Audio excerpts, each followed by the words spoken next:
My name is Edgar, and at 67 years old, I thought I'd seen everything life could throw at a man. 2 weeks had passed since Martha, my wife of 42 years, left to visit our daughter Sarah and her husband Tom. What started as a 3-day trip had stretched into 14 days of increasingly brief phone calls and vague excuses. That morning, I decided enough was enough. I drove 4 hours to Springfield, ready to surprise them all. But as my hand reached for Sarah's doorknob, her neighbor Brad came rushing across the lawn, shouting at me to stop. The terror in his eyes made my blood run cold. Brad Patterson was the kind of neighbor everyone wished they had. A certified public accountant in his mid-40s, he kept his lawn pristine and always waved when you passed by. But the man gripping my arm that morning looked nothing like the cheerful guy who'd helped Tom install their fence last summer. His face was pale, hands trembling as he pulled me away from Sarah's front door. "Mr. Edgar, thank God you're here," Brad said, glancing nervously at the windows. "We need to talk, but not here. Come to my house, please." The urgency in his voice made me follow without question. Inside his home office, Brad's hands shook as he opened his laptop. "I've been documenting everything for the past 2 weeks. I didn't know what else to do." What I saw on his screen made my stomach drop. Brad had installed security cameras after a series of break-ins last year, and Sarah's house was partially visible in several angles. The footage showed men I didn't recognize entering Sarah's home at all hours of the night. Not contractors or delivery people, but rough-looking individuals who stayed for hours. "Watch this," Brad said, clicking another file. The timestamp showed 3 nights ago, 2 in the morning. Tom was in the driveway handing something to a man in a leather jacket. Money changed hands. The stranger counted it twice before driving away in a car with no license plates. "There's more!" Brad continued, his voice barely above a whisper. He showed me footage from different days. Sarah and Tom carrying furniture out of the house. My daughter's china cabinet, the one I'd built for her wedding, loaded into a rental truck. Tom arguing with someone on the porch while Sarah stood behind him crying. "When did my wife arrive?" I asked, though I dreaded the answer. Brad pulled up footage from 2 weeks ago.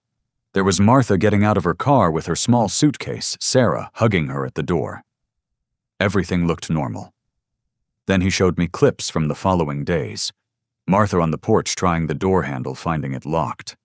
Sarah coming out guiding her mother back inside with a firm grip on her elbow.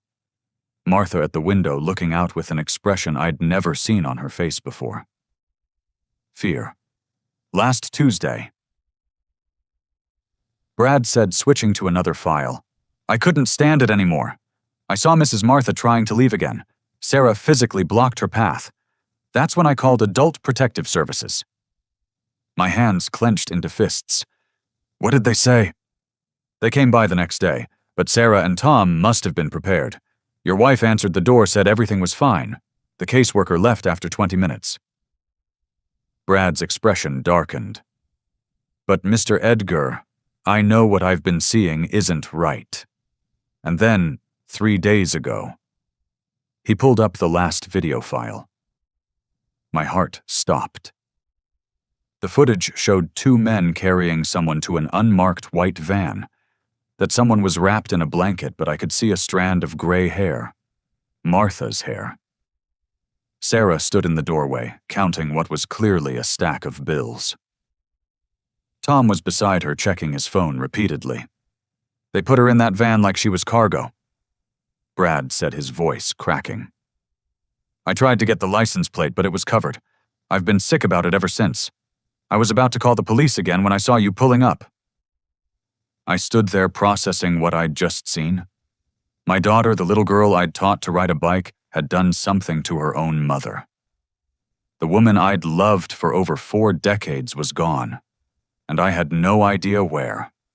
"Brad," I said, surprised at how calm my voice sounded. "I need you to save all of this footage, every single file. Can you do that?" He nodded quickly. "Already backed up in 3 places." "Good man. Now I need you to call the police. Tell them what you showed me. I'm going to have a look inside that house. Mr. Edgar, that might not be safe. Those men in the videos. I spent 30 years running construction sites in the roughest parts of town, I told him. I can handle myself. Besides, I have a spare key. Sarah doesn't know I kept it after helping them move in. Brad looked uncertain, but finally nodded. I'll call them now. Be careful. I patted his shoulder and headed back outside. To anyone watching, I looked like a confused old man who'd gotten the wrong address. I walked to my car, drove around the block, and parked on the street behind Sarah's house. There was an easement between properties that I'd used before when I helped Tom fix their back fence. My spare key still worked. The back door opened silently, and I stepped into what used to be my daughter's cheerful kitchen. What I found inside made my worst fears seem like optimistic dreams. The kitchen I entered bore no resemblance to the warm space where Sarah had hosted Thanksgiving just last year. Dirty dishes overflowed the sink, and the smell of rotting food filled the air. Empty bottles littered the counters, not just beer, but harder stuff. The prescription bottles caught my eye first. I picked one up, recognizing Martha's heart medication. The bottle was empty, though she'd just refilled it before leaving. Moving deeper into the house, I had to stifle my shock. The living room looked like a tornado had hit it.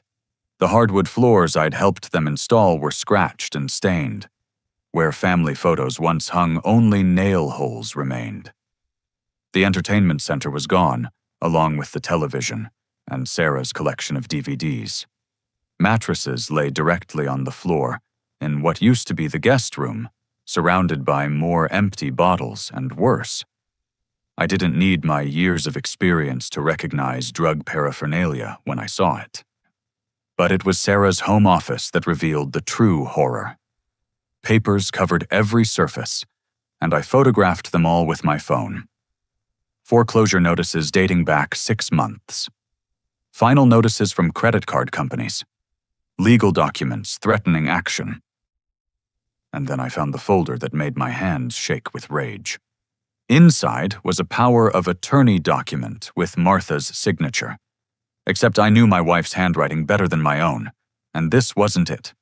The date was just last week, giving Sarah complete control over her mother's finances and medical decisions. Behind it were bank statements showing large withdrawals from Martha's accounts. $50,000 in just 10 days. I kept searching my phone camera, working overtime.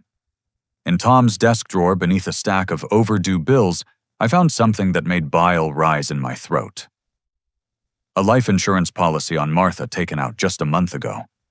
$500,000 with Sarah listed as the sole beneficiary. The premium had been paid with Martha's own credit card. Next to it was a brochure that stopped me cold.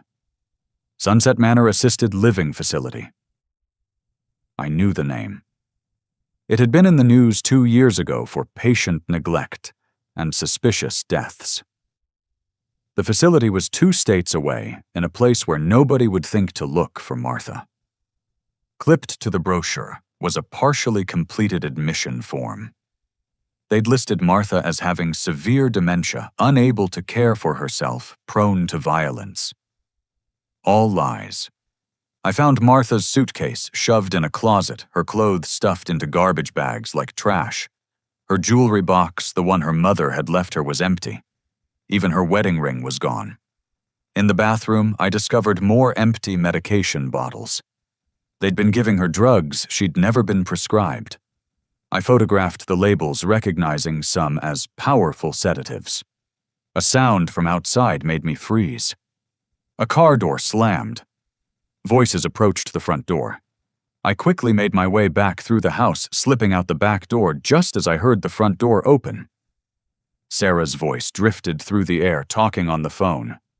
"No, everything's under control. She's where she needs to be. The old man has no idea." The old man. That's what my daughter called me now. I made it back to my car, my hands steady despite the fury burning in my chest. I had what I needed. Now it was time to become the silent wolf Brad's video cameras would never see coming. I sat in my car for exactly 3 minutes, controlling my breathing the way I'd learned to do when dealing with corrupt city inspectors and mobbed-up contractors back in my construction days. Rage wouldn't help Martha. Cold, calculated action would. I drove back to Brad's house where 2 police officers were just arriving. I spoke with them, calmly showed them what I'd found, and watched their expressions change from skeptical to concerned.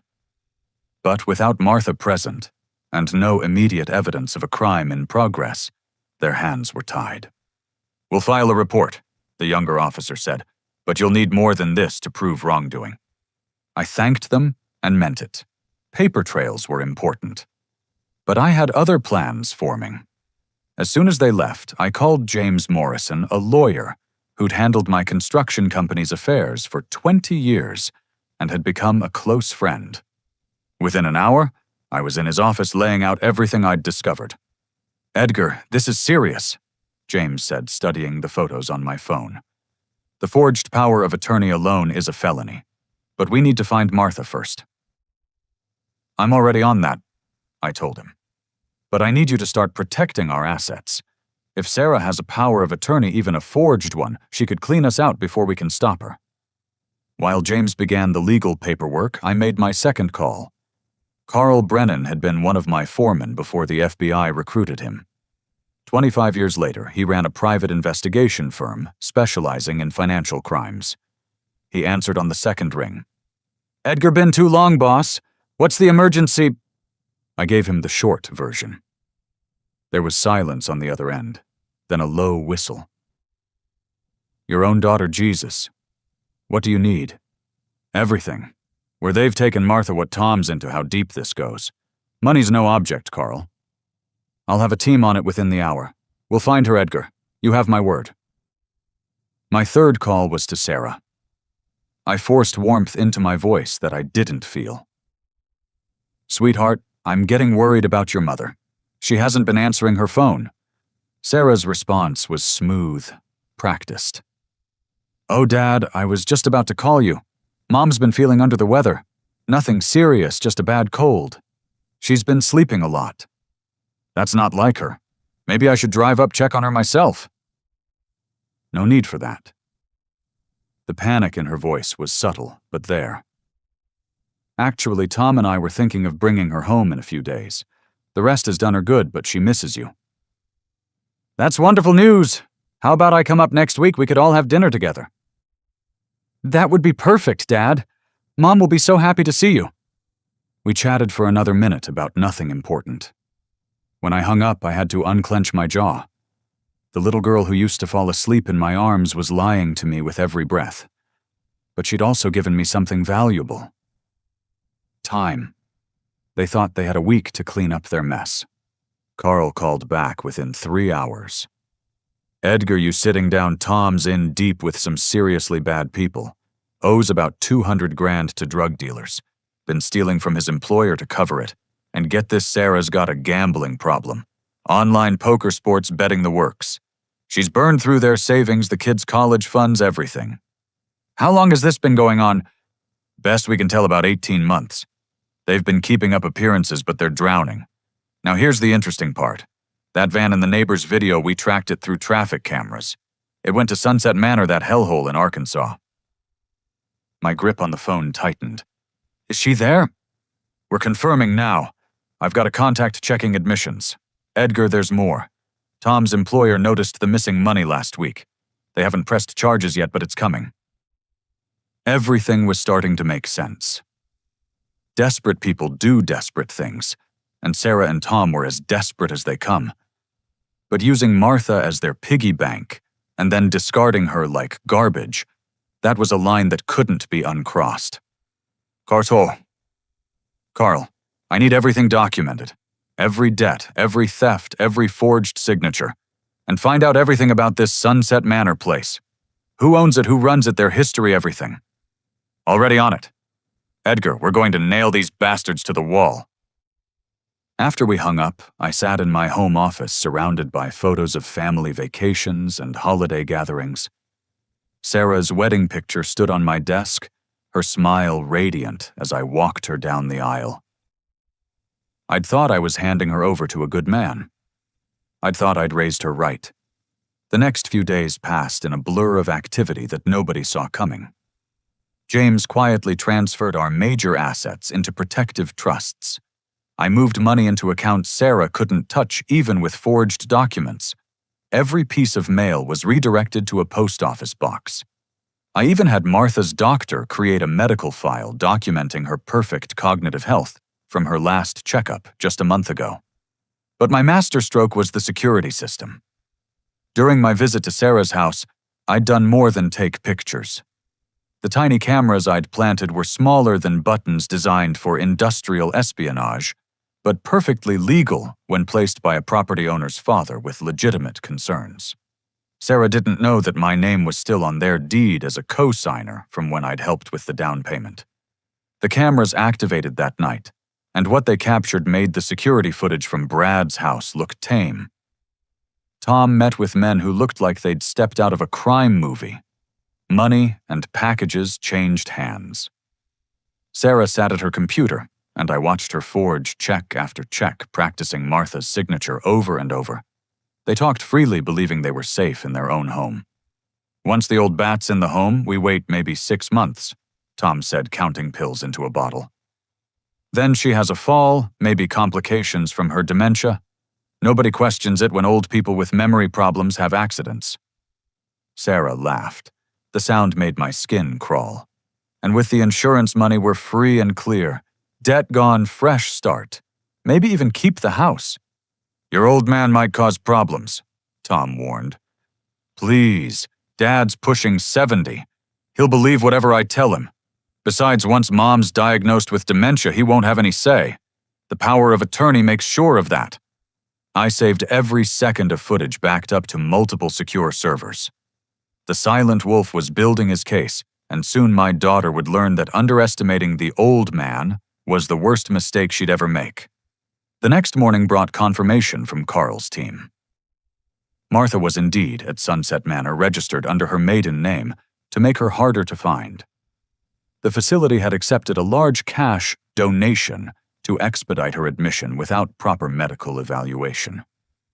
The contact described her as heavily medicated, but physically unharmed. That last part was the only thing keeping me from driving there immediately. I had to play this smart. One wrong move and they might panic, potentially putting Martha in greater danger. So I continued my charade, calling Sarah daily to check on her mother's supposed cold. Each conversation was recorded, each lie documented. Sarah grew more confident with each call, spinning tales about Martha's improvement, while probably assuming her mother was too drugged to ever contradict her. On the 4th day, I made my move. I called Dorothy Chen, Martha's best friend since college, and a retired nurse. Dorothy had seen every dirty trick families pulled on elderly patients during her 40 years in geriatric care. Edgar, what's wrong? You sound terrible, she said when she heard my voice. I told her everything. The silence on the other end stretched so long I thought we'd been disconnected. Then Dorothy's voice came back cold as winter steel. That little witch. Martha talked about her like she hung the moon. How dare she? A pause. What do you need me to do? I need a medical professional who can evaluate Martha when we get her out. Someone who can testify about over-medication and elder abuse. I'll do you one better. I'll bring Dr. Harrison. He's the best geriatric psychiatrist in the state and owes me several favors. When do we move? Soon, but first I need more evidence. My cameras were paying dividends. I captured Tom meeting with someone Carl identified as a known drug dealer with a violent record. The man was clearly threatening Tom, mentioning broken bones, and worse if payment didn't come soon. Sarah was at her computer again, and this time I watched her access Martha's investment accounts using the forged power of attorney. She moved another $30,000 into an account that Carl's team traced to an offshore gambling site. But the worst came 3 nights later. Sarah and Tom were in their kitchen, voices low but clear thanks to the high-quality microphones in my cameras. I talked to Ricky, Tom said. He knows a guy who can make it look like an accident. Natural causes. Old people die all the time in those places. Sarah was quiet for a moment. How much? 25,000. But Ricky says he's reliable. Used him before for other problems. We'd have to wait for the will to clear, Sarah mused. But with the life insurance as a bridge, we could be debt-free by Christmas. They were planning to murder my wife. Their own mother. The woman who'd held Sarah through chickenpox, who'd worked double shifts to pay for her dance lessons, who'd cried with joy at her wedding.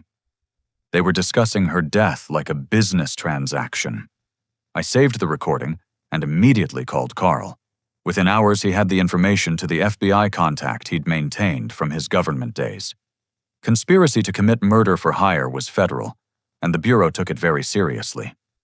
They were particularly interested because Ricky was already under surveillance for drug trafficking. James called the next day with good news. The asset protection is complete. Even if she had real power of attorney, Sarah couldn't touch anything significant now. Also, I've prepared emergency guardianship papers. The moment we have Martha back, we can file them. But I had another problem. Sarah had invited me for dinner on Friday, just 2 days away.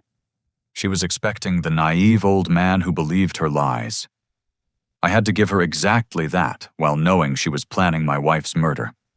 I spent Thursday preparing. Carl's team had learned everything about Sunset Manor. The facility was under investigation by state authorities for numerous violations. The director, Marcus Webb, had a history of taking bribes to admit patients without proper procedures. Carl had also discovered that Tom's employer had filed a police report. An arrest warrant would be issued within days. That evening, I got an unexpected call. Brad, the neighbor who'd started this whole revelation, had been watching too. Mr. Edgar, I don't mean to bother you, but something's happening at the house. There's a moving truck outside. I thanked him and checked my cameras.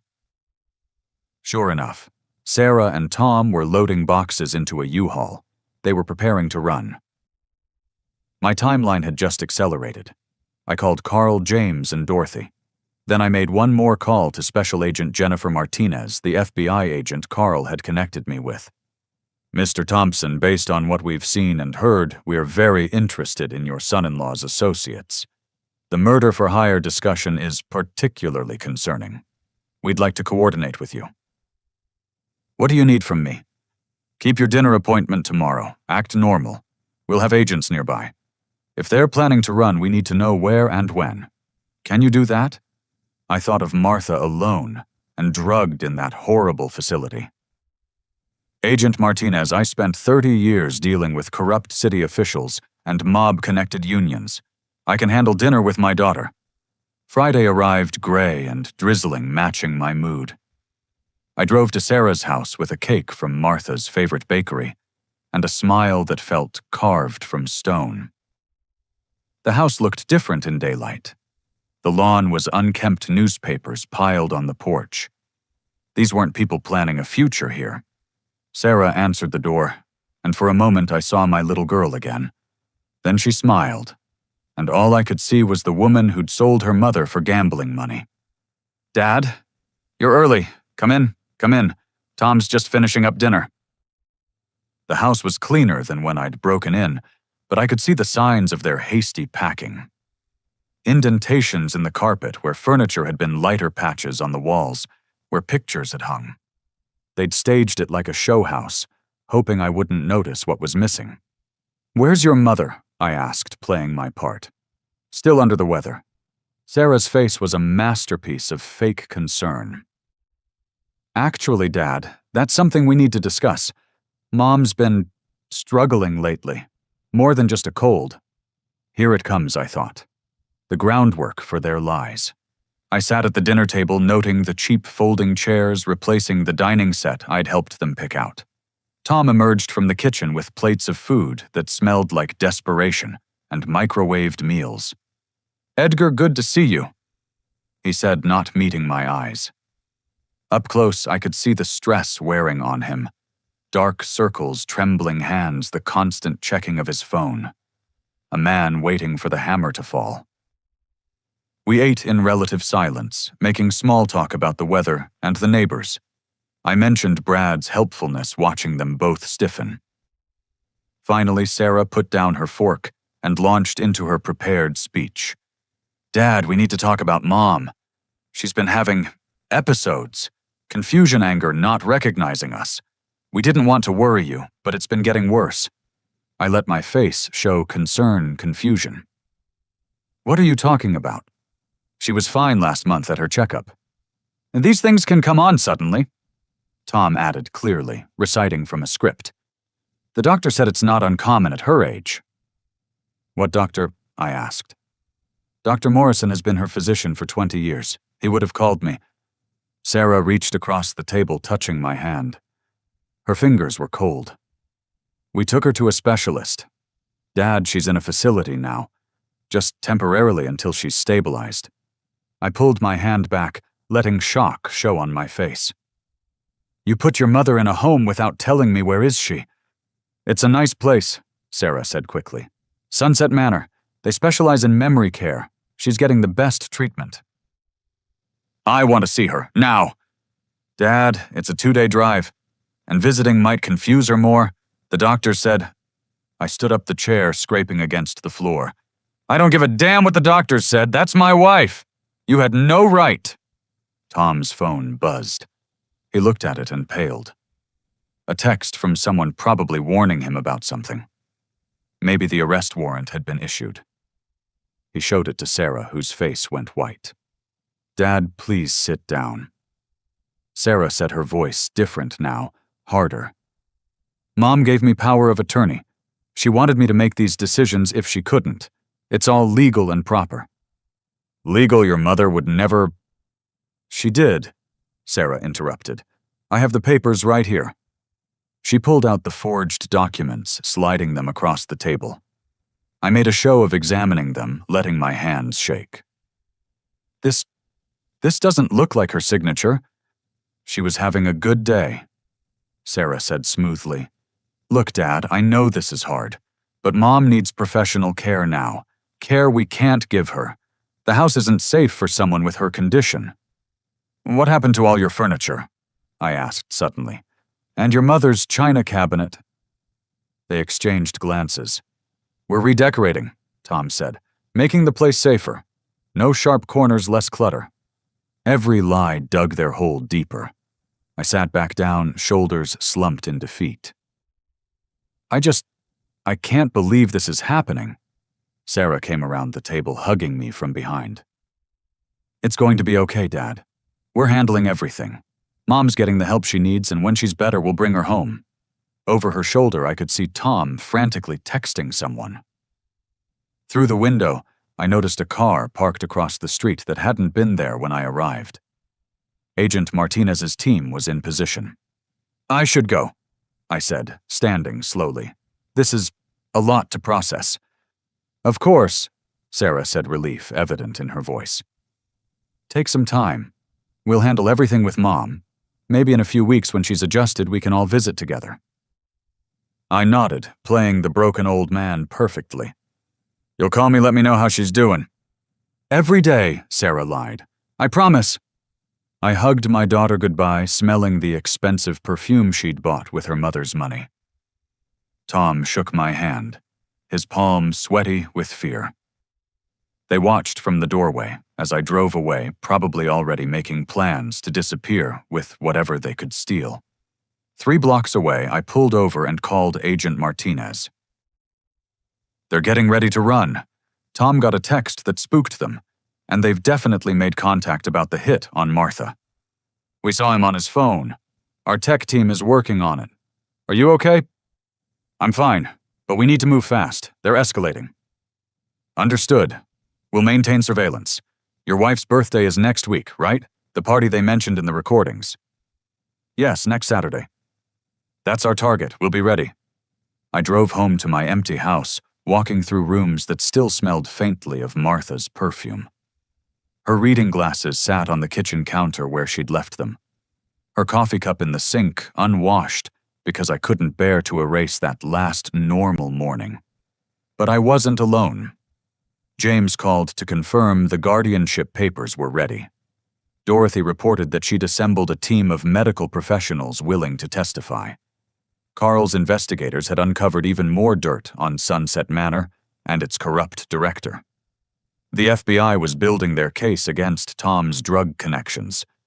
The trap was nearly complete. Sarah thought she was planning a birthday party that would be Martha's death sentence. Instead, it would be the stage for her own downfall. The silent wolf had been patient, thorough, and methodical.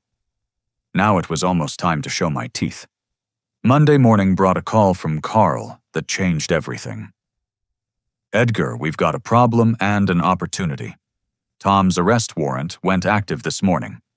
His employer pressed charges for embezzlement of $217,000 over the past year. But here's the interesting part. The FBI wants to let it ride until the party. They think Tom might lead them to bigger fish. And Martha. My contact at Sunset Manor says she's okay considering. They've been keeping her sedated, but not dangerously so. The facility knows they're being watched now. They won't risk anything that could add to their legal troubles.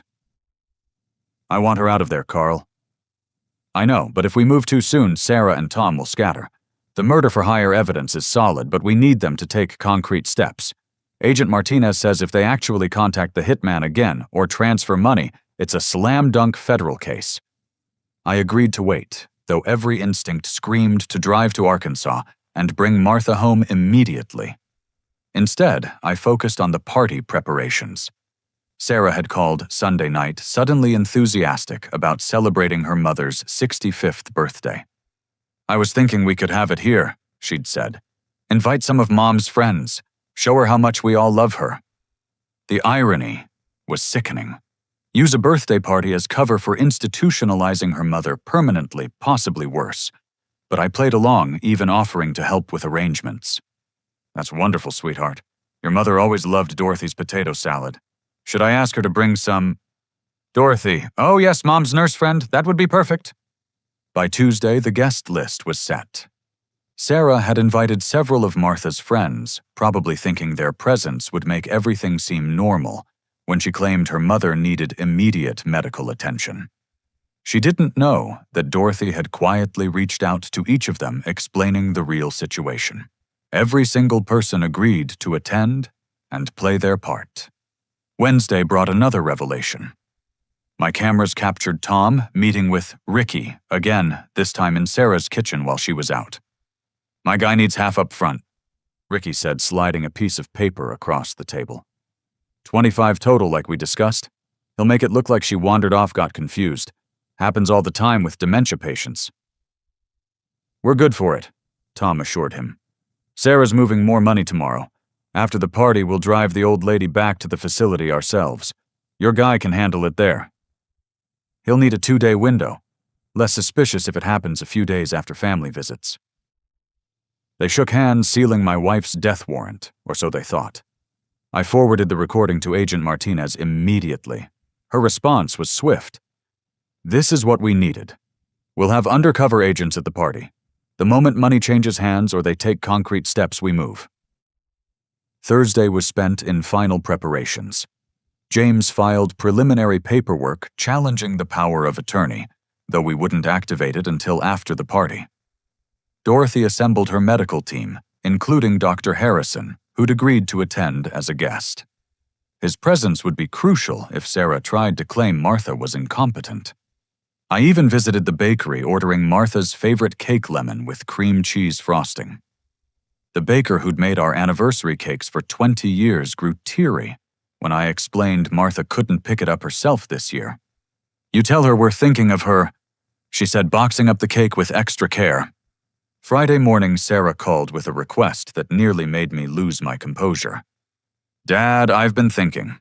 Since this might be a difficult day for Mom, maybe you could bring her medications. I have a list from the facility of what she needs.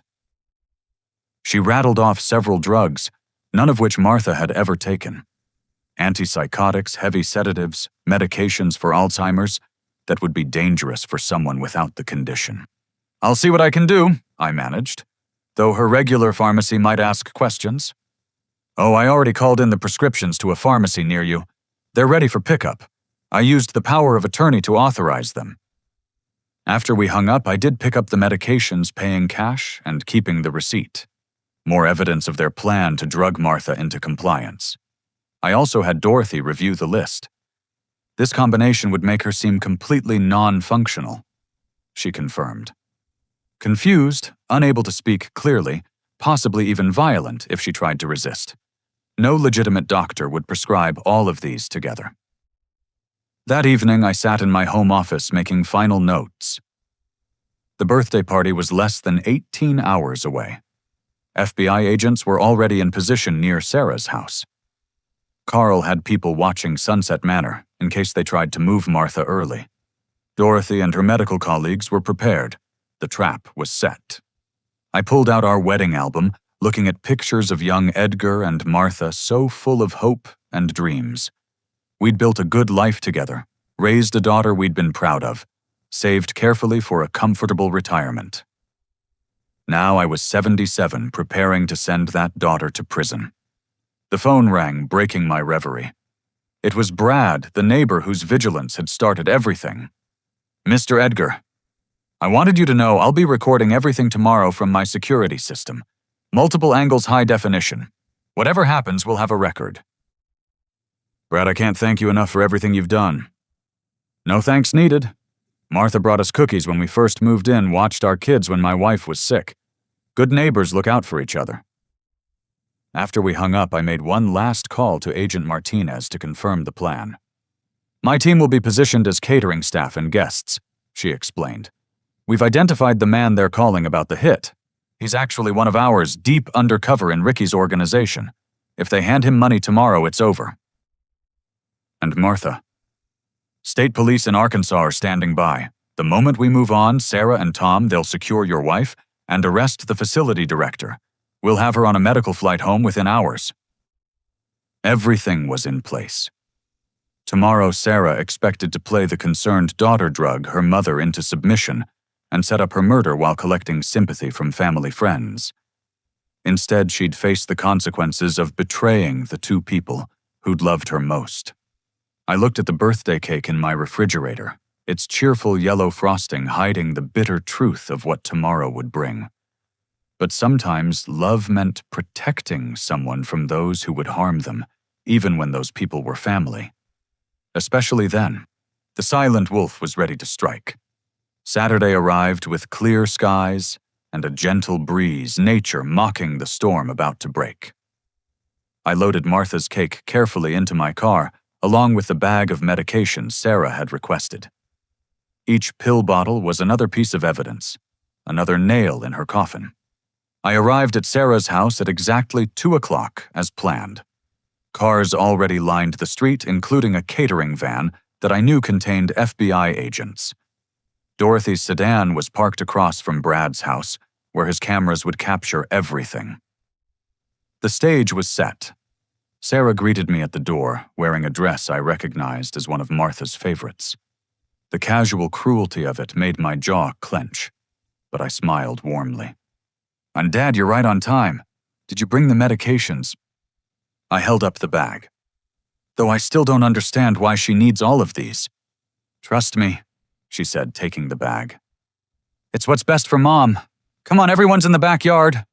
The yard had been decorated with balloons and streamers, a mockery of celebration. About 20 people mingled around tables covered with checkered cloths. I recognized most of them as Martha's friends from her book club, church, and volunteer work. What Sarah didn't know was that Dorothy had briefed them all. Tom stood by the grill flipping burgers with shaking hands. He kept checking his phone, sweat beading on his forehead despite the mild temperature. When he saw me, he attempted a smile that looked more like a grimace. "Edgar, good to see you. Beautiful day for a party, isn't it?" "Perfect." I agreed. "Where's Martha? I assumed she'd be here by now." Sarah appeared at my elbow. "Actually, Dad, that's something we need to discuss. We thought it would be better to talk about Mom's situation first, then bring her over. The facility is only about an hour away." "An hour?" I let surprise color my voice. "I thought you said it was a 2-day drive?" "Did I meant, It's complicated with traffic and stops, but we've arranged for them to bring her once we've prepared everyone. Dorothy approached us, and I watched Sarah's face tighten. My wife's best friend was supposed to be in Chicago, according to the story Sarah had told others. Dorothy, I didn't know you were in town, Sarah said, her voice artificially bright. I wouldn't miss Martha's birthday, Dorothy replied coolly. Where is she, by the way? I have her gift. She'll be here soon, Sarah said. Actually, everyone, could I have your attention? The crowd gathered around as Sarah launched into her prepared speech. I had to admit she was convincing. The concerned daughter bravely dealing with her mother's sudden decline. She spoke of confusion, memory loss, aggressive episodes that had never happened. Several guests exchanged knowing looks but played along perfectly. We've had to make the difficult decision to place Mom in a specialized facility. Sarah continued dabbing at her eyes with a tissue. It's been heartbreaking, but it's what's best for her. What facility? Dr. Harrison asked from the back of the crowd. Sarah didn't know him, didn't realize Martha's medical records were in his briefcase. Sunset Manor, Sarah replied. They specialize in memory care. Interesting, Dr. Harrison said mildly. I've heard concerning things about that place. Didn't they lose their accreditation last year? Tom stepped forward quickly. They're under new management, completely reformed. We did extensive research. I'm sure you did, I said, my voice carrying across the yard. Sarah, I think it's time we called Mom. Let her know we're all waiting. Sarah's smile flickered. Actually, Dad, I wanted to discuss something with you first. Privately. She led me into the house, Tom following closely. In the kitchen, she pulled out a folder I recognized all too well. Dad, I need you to understand that Mom's condition requires professional care. She gave me power of attorney for exactly this situation.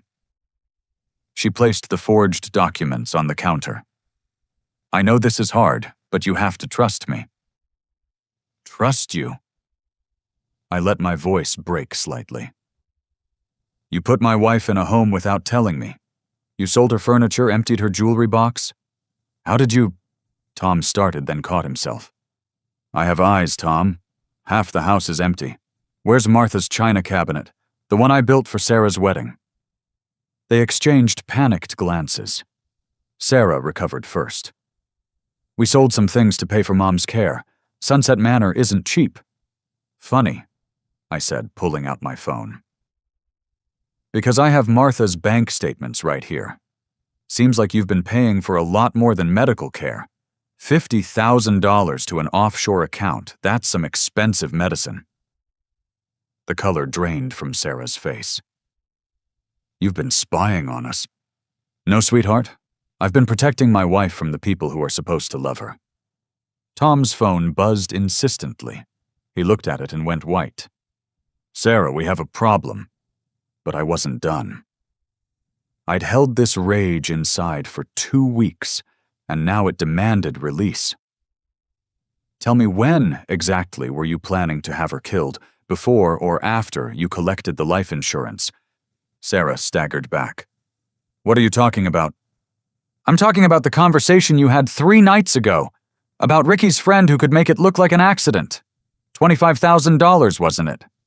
Half up front? Tom made a break for the back door, but it opened before he reached it. Agent Martinez stood there, badge visible, backed by 2 other agents. Going somewhere, Mr. Patterson? Outside, I could hear commotion as more agents moved in. Sarah looked between us, her careful composure finally cracking. Dad, please, you don't understand. We were desperate. Tom owes money to dangerous people. They threatened to kill us. So you decided to kill your mother instead. I pulled out a small device from my pocket. Every word you've said in this house for the past 2 weeks has been recorded. Every meeting with drug dealers, every forged signature, every plan to murder an innocent woman for money. Sarah sank into a chair, the weight of her actions finally hitting her. But she had one more card to play. It doesn't matter. I have power of attorney. Mom's already been declared incompetent by Sunset Manor's doctor. No court will believe a senile old woman over medical professionals. Dorothy entered the kitchen, followed by Dr. Harrison and 2 other medical professionals. "Actually, they will," Dorothy said. "Dr. Harrison examined Martha last month. Perfect cognitive function. We also have the real power of attorney documents witnessed and notarized, giving Edgar full medical authority. Your forgeries are quite poor in comparison." Agent Martinez stepped forward. "Sarah Patterson, you're under arrest for conspiracy to commit murder, elder abuse fraud, and forgery. Tom Patterson, you're also under arrest for the same charges plus embezzlement and drug trafficking." As they read them their rights, I walked past my daughter without a word. In the backyard, the guests were being interviewed by FBI agents posing as investigators. The catering van had revealed its true purpose. Brad stood on his porch, his cameras capturing everything. I found a quiet corner and called Carl. "Is she safe?" "State police just arrived at Sunset Manor. Martha's conscious and asking for you. The facility director is in custody. Medical transport is standing by." Relief nearly buckled my knees. "Bring her home, Carl. Bring her home." The rest of the afternoon passed in a blur. Guests gave statements. Evidence was collected. Sarah and Tom were led away in separate police cars. As the last of the agents prepared to leave, Agent Martinez approached me. "Mr. Thompson, your wife is lucky to have you. Not many people would have handled this so well." "I did what any husband would do." She shook her head. "No, sir. Most would have reacted emotionally, maybe violently. You built an airtight case that's going to put some very bad people away for a very long time. The drug ring Tom was connected to. We've been after them for years. This breaks it wide open." After everyone left, I stood in Sarah's empty backyard, birthday decorations fluttering in the breeze. Dorothy appeared beside me, slipping her arm through mine. "How are you holding up, Edgar?" "I sent my daughter to prison on her mother's birthday," I said quietly. "How should I be holding up?" "You saved Martha's life. Remember that when the guilt comes, and it will come. Sarah made her choices." I nodded, looking at the house where my daughter had plotted murder over morning coffee. "Martha's going to be devastated." "She'll be alive to be devastated," Dorothy said firmly. "That's what matters. As we walked to our cars, Brad called out from his porch. "Mr. Edgar, I've got something for you." He handed me a flash drive. "Every angle, every moment, in case you need it for court, or in case—" He paused. "In case you ever doubt you did the right thing." I shook his hand, this neighbor who'd quite literally saved my wife's life with his vigilance. "Thank you, Brad, for everything. Take care of Mrs. Martha," he said. "The neighborhood hasn't been the same without her." That evening, as I waited at the small regional airport for the medical flight bringing Martha home, I thought about the trust we place in family. How we assume that blood means loyalty, that raising someone with love guarantees they'll return it. But sometimes the people who share our genes are the ones capable of the deepest betrayals. A small plane touched down just after sunset. I watched the medical team help Martha down the steps. She looked frailer than when she'd left, confused by the sedatives still in her system, but she was alive. When she saw me, her face crumpled. "Edgar, is it really you?" I caught her as she stumbled into my arms, holding her as she sobbed. "It's me, sweetheart. You're safe now. You're home." "They said you didn't want me anymore. Said you'd signed papers to put me away." "Never," I whispered into her hair. "Never in a million years." Dr. Harrison and his team took over, beginning the process of safely weaning her off the dangerous drug cocktail Sarah had forced on her. Dorothy stayed by her side every moment. As they worked, I stood in the doorway of our bedroom, watching my wife slowly come back to herself. The hardest part was still to come. Tomorrow I'd have to tell her what Sarah had done. I'd have to break her heart to save her life. But tonight she was home, and that was enough. The birthday cake still sat in my refrigerator untouched. I threw it in the garbage, candles and all. Some wishes weren't meant to come true, and some birthdays were better forgotten. But Martha would have others, many others, because the silent wolf had kept his promise. Family isn't always blood. Sometimes it's the neighbor who watches out for you, the friend who stands by you, the lawyer who protects you, and the husband who'll fight the whole world to bring you home. That's the family that matters. That's the family that saves you. 6 months have passed since that terrible birthday party, and I'm sitting in my workshop building a new china cabinet. The old one was sold by Sarah to feed her gambling addiction, but Martha deserves to have somewhere special for her mother's dishes again. My hands are still steady at 67, the wood smooth under my fingers as I work. Martha's in the kitchen with Dorothy, and I can hear them laughing about something from their book club. It took 3 months to get all the drugs out of her system, another month of therapy to deal with the trauma of what happened. But my wife is a fighter. She always has been. The trial was harder than I expected, not because of the verdict, but because of what it revealed. Tom Patterson owed $230,000 to a drug cartel that had threatened to kill him and Sarah. He'd stolen $217,000 from his employer over 18 months. Sarah had lost $300,000 gambling online, including their children's college funds and her own inheritance from her grandmother. But it was the testimony about the murder plot that broke Martha's heart completely.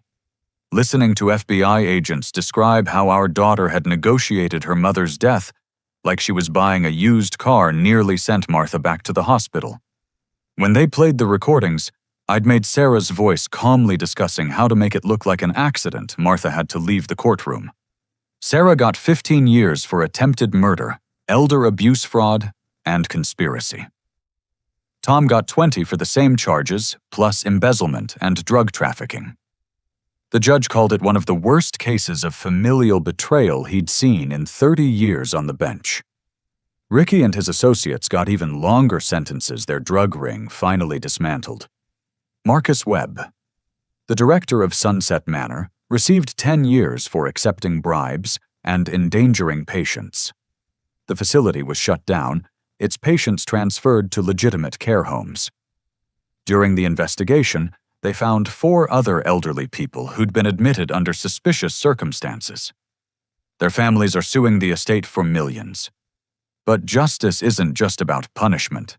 It's also about prevention. With the help of James, my lawyer, and some of the settlement money from Sunset Manor, I established the Thompson Foundation for Elder Protection. We've already helped 12 families recover assets stolen by relatives and prevented 3 forced institutionalizations. Brad Patterson, the neighbor whose vigilance saved Martha's life, received a citizen's commendation from the FBI. He still waves every morning when I get the newspaper, and his security cameras keep watching over the neighborhood. Good fences make good neighbors, but good neighbors like Brad make families. Dorothy officially retired from retirement, using her nursing experience to train others in recognizing elder abuse. She and Dr. Harrison now conduct seminars for medical professionals on the warning signs. They've already identified 5 cases of medication abuse similar to what Sarah did to Martha. As for Tom and Sarah's house, it was seized to pay restitution. A young family lives there now with kids who play in the yard, where my daughter planned her mother's murder. Sometimes life moves on in ways that hurt and heal at the same time. Martha struggled most with the why of it all. How could the daughter she'd raised, loved, sacrificed for, turn into someone capable of such cruelty? We've spent many nights talking through it, often with her therapist present. Desperation changes people, Martha said one evening, looking at old photo albums. But it doesn't excuse what they did. Sarah was desperate, but she chose to make me the solution to her problems instead of asking for help. Would we have helped? I asked, though I knew the answer. Of course we would have. We'd have sold this house if it meant keeping them safe. But she didn't want our help. She wanted our money without the accountability that comes with it. The hardest moment came 3 months ago, when a letter arrived from the federal prison where Sarah's serving her sentence. Martha held it for an hour before opening it. I sat beside her as she read our daughter's words. Sarah didn't ask for forgiveness. She wrote that she understood it was too much to expect. Instead, she thanked us for stopping her from becoming a murderer. She wrote about getting clean from gambling addiction, attending therapy, studying to become a social worker to help others avoid her path. She said she finally understood what she'd thrown away for money that wouldn't have lasted 6 months anyway. Martha cried for hours after reading that letter. She hasn't responded yet, and I don't push her. Some wounds need more than 6 months to heal. Maybe they never fully heal. But she kept the letter, and sometimes I see her reading it again, running her fingers over the words as if trying to find the daughter she lost inside them. Carl, my private investigator friend, still checks in regularly. His firm has expanded, specializing in elder abuse cases. He jokes that I gave him a whole new business model, but I know he's driven by the same anger that fueled my investigation. Nobody should have to fear their own children. Last week we had a small party for Martha's actual 66th birthday. Just close friends, people who'd proven their loyalty. No elaborate decorations or speeches, just good food and genuine laughter. When it came time for the cake, Martha blew out her candles with tears in her eyes. "What did you wish for?" Dorothy asked. "Nothing," Martha said. "I have everything I need right here." But I knew what she wished for. The same thing she wishes for every night. That somewhere in that federal prison our daughter is becoming the person we thought we'd raised. That maybe someday, years from now, there might be room for carefully rebuilt trust, if not full forgiveness. The wood under my hands is taking shape, now becoming something beautiful from raw material. It's what I've done all my life, building things, creating something lasting from simple components. But I've learned that not everything broken can be fixed. Not everything lost can be rebuilt. Sometimes the best you can do is protect what remains, and try to find peace in that. Martha appears in the workshop doorway holding 2 cups of coffee. She's wearing the new wedding ring I bought her after discovering Sarah had sold her original. This one's simpler, but she says she likes it better. It represents our marriage as it is now tested by fire, stripped of illusions, but ultimately stronger. "How's the cabinet coming?" she asks, running her hand along the smooth wood. "It'll be ready for Christmas," I tell her. "Your mother's dishes will have a proper home again." "Our home," she corrects gently. "That's what matters." She's right. Our home is intact. Our marriage survived, and we're building new memories to overlay the painful ones. The Thompson family is smaller now, broken in places that will never fully mend. But what remains is real, tested, and true. Sometimes I think about that morning when Brad stopped me from opening Sarah's door. If he hadn't, if I'd walked in unprepared, things might have ended very differently. Sarah and Tom were desperate enough to kill for money. Would they have accelerated their plan if I'd confronted them that day? Would Martha even be alive? But that's not what happened. Instead, a good neighbor's vigilance, a husband's determination, and the support of true friends brought Martha home. It brought justice for the crimes committed and prevention for future victims. Most importantly, it proved that love isn't just about trust. Sometimes love means vigilance. Sometimes it means recording conversations and hiring private investigators. Sometimes it means sending your own daughter to prison to save your wife's life. The district attorney called last month to inform me that Sarah would be eligible for parole in 7 years with good behavior. He wanted to know if we'd oppose it. I told him that would be Martha's decision when the time came. 7 years is a long time. People can change, though whether they can change enough remains to be seen. Tom's parents reached out once asking us to write a letter supporting his early release. They said he was just led astray, that Sarah was the real mastermind. But I remembered those videos of Tom meeting with drug dealers, negotiating my wife's murder price like he was buying a television. Some actions can't be blamed on others, and some choices define who you are forever.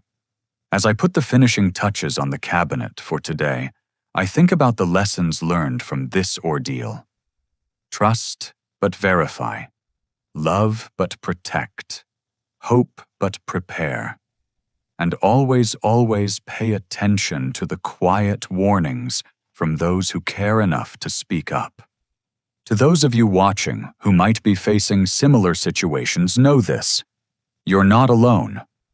Elder abuse is real, and it often comes from the people we least expect. If something feels wrong, investigate. If someone you love is suddenly isolated, ask questions. If legal documents appear that seem suspicious, challenge them. Don't let misplaced trust in family bonds blind you to the warning signs. And to those who might be considering exploiting elderly relatives, remember this: the silent wolf is watching. It might be a spouse, a neighbor, a friend, or a stranger who notices something wrong. Elder abuse is not just a family matter. It's a crime, and justice has a way of catching up with those who prey on the vulnerable. I've shared this story not for sympathy, but as a warning and a guide. Love your family, but don't let that love make you blind. Protect those who can't protect themselves. And never ever underestimate the power of a determined spouse with nothing left to lose, but everything to save. Looking back now, I see the signs we missed. The increasing requests for money, the subtle isolation of Martha from her friends, the sudden interest in her medical care despite years of distance. Hindsight makes it all so clear, but love makes us explain away what should be red flags. My name is Edgar Thompson. I'm 67 years old, a retired construction company owner, a husband and a father who had to choose between his daughter and his wife. I chose the innocent one, the victim, the woman who'd stood by me for 42 years. I'd make the same choice again, even knowing the pain it would cause. Some of you watching might judge me for putting my own daughter in prison. Others might think I should have handled it privately within the family. But when family becomes the threat, when blood relations turn poisonous, sometimes the only solution is to cut them out completely, to cauterize the wound before it spreads. Martha and I are healing slowly but surely. We take walks every evening now, something we'd stopped doing years ago. We hold hands like teenagers, appreciating each moment we have together. Because we almost lost it all to greed and desperation, wearing the mask of family love. The sun is setting now, painting the sky in shades of gold and crimson. Martha's calling me for dinner, and I can smell her famous pot roast, the one she used to make for Sunday family dinners when Sarah was young and life was simpler. Those days are gone, but new ones are here, different but no less precious. Tomorrow we're driving to the coast for a week, just the two of us. No phones, no reminders of the past 6 months, just the ocean and each other. It's not running away.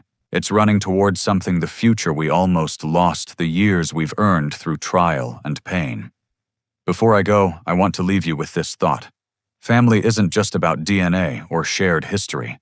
It's about who shows up when you need them, who watches out for you when danger lurks, who stands by you when the world falls apart. Brad Patterson, a neighbor I barely knew, is more family to us now than our own daughter. Dorothy James.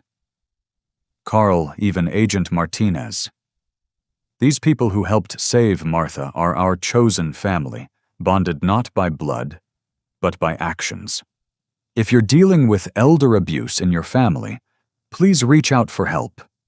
Call Adult Protective Services. Contact the police. Hire a private investigator if you must. Don't let shame or family loyalty prevent you from protecting yourself or your loved ones. The Thompson Foundation website has resources and can connect you with help in your area. And if you're struggling with addiction, with debt, with desperation that makes you consider harming those who love you, please get help before it's too late. Sarah will spend 15 years in prison because she chose the easy wrong over the hard right. Don't make the same mistake. Thank you for listening to our story. It's not the one I ever thought I'd tell, but it's the one that needs telling. What would you do if you discovered a loved one was planning to harm someone vulnerable in your family? Have you ever had to choose between family members when one was hurting the other?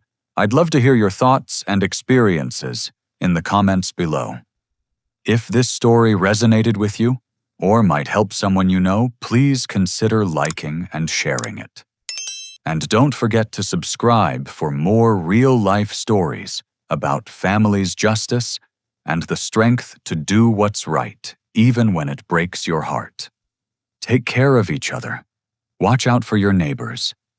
And remember, the true measure of love isn't blind trust. It's protective action. May you never need to become the silent wolf. But if you do, may you have the strength to see it through. Until next time, this is Edgar Thompson signing off with a full heart and a clear conscience.